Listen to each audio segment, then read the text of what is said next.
Hello folks, welcome to Branson Guided Fishing Trips. This is your weekly fishing report for Table Rock Lake. Today is Thursday, February the 14th, 2019. Got a lot of rain over the last week. A lot of the major creek arms and way up the river is still pretty dirty. That's going to clear out. They're running a lot of water through the dam, so I don't expect things to be drastically changed by it. Couple of things going on, a little bit different than it has been the last couple weeks, for me anyway. For me, the deep fish have pretty well, there's still some out there, but they're really hard to catch. Most of the fish that I was catching schooled up. The shad has dissipated, and so did the fish. They just kind of scattered. So I've kind of abandoned that. Now that will get better as the water slows down and the shad group back up. But most of what I'm catching are on two things. I'm throwing an Alabama rig, which the Jack Baits Donkey Toter. If you guys haven't used that Alabama rig, you need to get them. I mean, it holds its form, and it flat catches them. The baits I'm throwing on that are a 3.3 Kitech if it's cloudy or a dark day or dark in the morning. I'm throwing an all-white one. I think they call this Sight Flash. And then if it's sunny out or after they get off the white bait, I'm going to a 3.3 Kitech, and it's called Shad. It's kind of a clearish white with silver flake and a smoke purple back. They tend to really like it. It's a color that came out last year, and it's been really good for us. I'm throwing that on channel swings and bluffins, mostly on the main lake. Where I was fishing in the creeks a lot, most of the fish I'm catching now are on the main lake, whether it be a bluffin and a transition or a channel swing. Over trees is good. That seems to be where I'm getting most of my bigger bites, is on channel swings, bluffins, main lake points that have deep timber on them. When I say deep timber, a lot of those treetops, I'm catching them, they may be 50 or 60 foot, but the trees are 30-35 foot deep.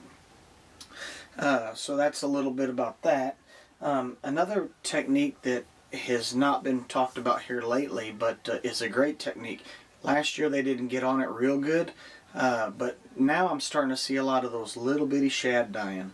And when that starts happening, it's time for a float and fly. I think we're finally going to have the winter that we needed to make that pattern work.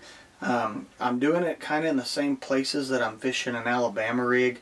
Deeper rock transitions, channel swing bakes with timber, and then bluffins. A lot of bluffins and main lake points with timber. I can't emphasize you got to have timber for me. Now, I'm not saying you can't catch them on a straight bank or gravel, but for right now, for me, most of the fish I'm catching are on over trees. The baits I'm throwing it's a Spro 1/16 ounce blue shad is the first color I'm throwing, and I'm throwing a Punisher lures. It's a 16th ounce. I've experimented with a lot of different sizes, and I really believe the 16th ounce is the deal. And I'm not sure what this color's called, but it's got some white and some chartreuse and a little bit of blue in it. But the Spro is probably my favorite, and then when they get tired of seeing that in their face, I go to the Punisher.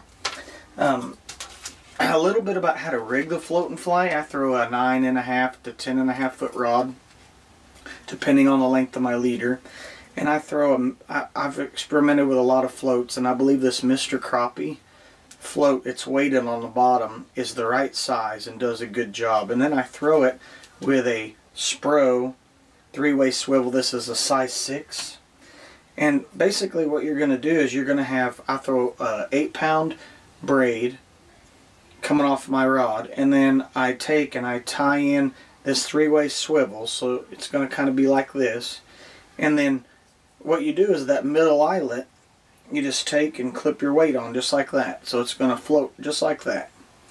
And then coming off of the other end of the swivel, just tie, I use 6 to 8 pound tests depending on how much timber I'm around, but 8 pound tests will get it. If they get real finicky, then I use 6. And what you do is you'll just kind of, you got to find out what leader length you need. I'd say on an average, you know, 10 to 12 foot is what I throw.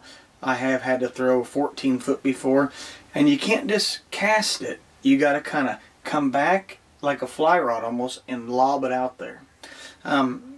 It seems like if you got a lot of wind, you don't have to impart any action to the bait.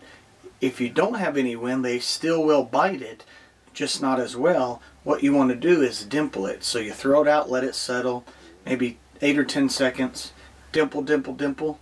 You're just kind of twitching that float 2 or 3 times real fast, and let it sit.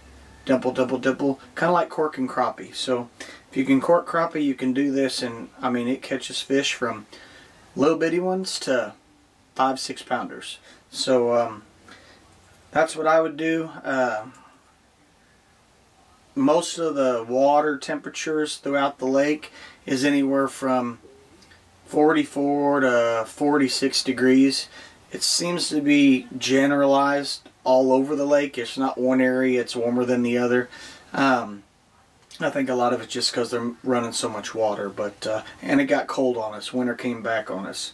So fish don't know what's going on, neither do we. One day it's cold, one day it's warm. So until next week, good fishing, good luck, see you on the water.